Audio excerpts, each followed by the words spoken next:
Resilience is the capacity of individuals and institutions to cope and adapt in the stress of chronic violence in ways that allow them room for maneuver and hope for the future. We think of resilience as a kind of pragmatism combined with hope. And I think it's important to underscore that one of the reasons we're interested in resilience is we started this project purposefully distancing ourselves from the whole variety of great research and scholarship that is focused on eliminating the sources and root causes of violence and insecurity, because people have been working on that for decades, if not longer.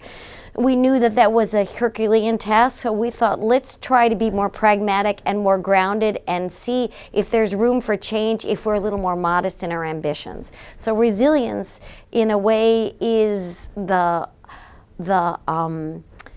are the sets of practices that people who know that the world is tough and violence is a terrible part of their life, and they know it'll never be completely out of their domain, it is what they do to push back against it in their everyday lives in ways that give them room for maneuver to do something positive and create better communities. The project is called Urban Resilience in Situations of Chronic Violence, and it is a project that is we are trying to learn from how citizens who are living in chronic violence every day, how they adapt and cope with violence. We're trying to develop some policy actionable tools for development agencies, for local officials, for governments to help folks exit from violence based on our understanding of how they're coping themselves already. One of our recommendations is to think more carefully about how to leverage the physical design of cities along with the other policies and programs, whether it's education or employment or housing, shelter, transportation, et cetera, how they come together. That's a very general idea. But we did find in our example some more specific ideas. And let me give you an anecdote or an example. In a couple of the cases that we looked at, the idea of regenerating or a declining or dilapidated area with new infrastructure investments was really important. And new infrastructure investments that allowed public space and that allowed more small-scale commercial activities, et cetera.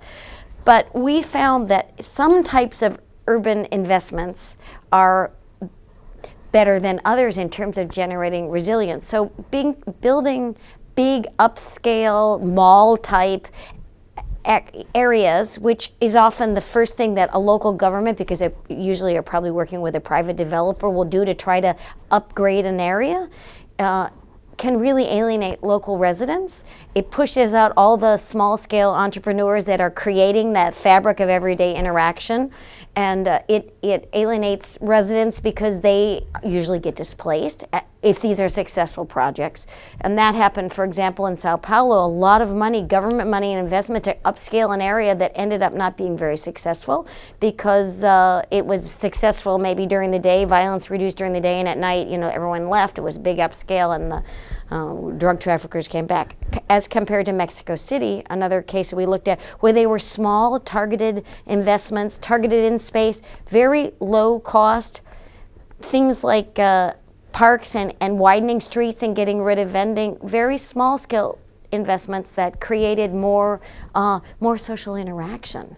So really it's social interaction that makes an area resilient. It's not just pouring more money in it and upscaling it. So that's an example.